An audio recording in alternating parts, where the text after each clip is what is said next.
horse. I've been a horse for the last week, so I understand.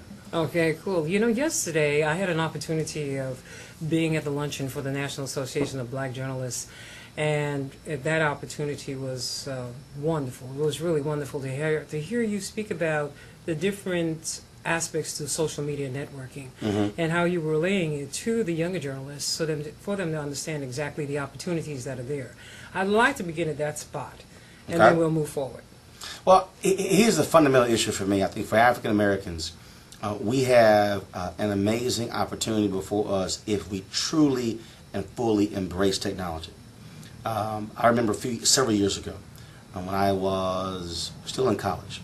My parents had a computer at their home, and my mom was using the computer. And I told my dad, I said, "Look, so Dad, you learn to use a computer. Well, if I want something done, you know, I had your mom do it." I said, "Look, Dad, if something ever happens with your existing job, you need to be able to understand computers. Why have one in your house now and you don't take advantage?" And so he never did. And then, of course, when that job ended, and then he was applying for jobs, he needed computer skills. And so when he eventually got hired by the city of Houston, he went through, and he was just fascinated going through, you know, learning about the computer, surfing the internet. And my deal was, but had you embraced that 5-10 years previously, what position you would have been in? The same thing I think for journalists, for young folks out there, because look, I went to Yates High School of Communications, and so understanding technology was so critical then. It has changed the ball game. You can be sitting right here on Alameda. You can be, a story could happen right here. You can be able to take that video, take that audio, publish it to the web. All of a sudden it's broadcast around the world, and then folks are calling you about that particular video.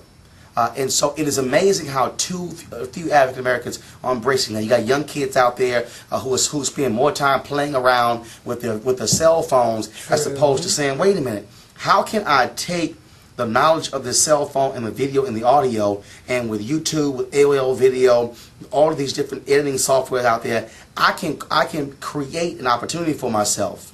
And not just to be a filmmaker or be a rapper, but somebody who can be a producer for radio, for television, or for a website. I mean, you got free blogs out there, you know. And so I am always saying the opportunities are before us. The question is, will somebody be there to train us, to encourage us, and to open our eyes to this amazing, amazing world that other folks out there taking advantage of? Go with the perspective of the CEO. I fundamentally believe that you are your own boss, even if you are technically an employee of somebody else. And what it means, and there's several books called Me Inc.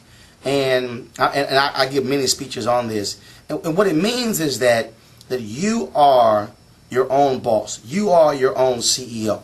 That even if you work somewhere and you're called an employee, I think you should see yourself as a vendor for that company. So that when you go to a job and they interview you, what they're really doing is they are hiring out you for your services, and they're going to pay you some money for your particular services. Well, if you own your own business, the exact same things happens, but you simply call them a client, they call you a vendor. Right. It's the exact same thing. Right. And so why is it that in one case, well, it's the employee and the employer? No, my philosophy is that you can call me an employee. I'm going to call myself my own company. I'm going to be a vendor, and you're my client. You're paying me for my service, and then if you like my service, you keep paying me. If you choose to fire me, that means that, you know, I didn't get laid off, that you simply chose to end the vendor-client relationship. Then my job is to go get me more clients. And then we begin to accept that. What it means is, because when you're your own CEO, that means that you are accountable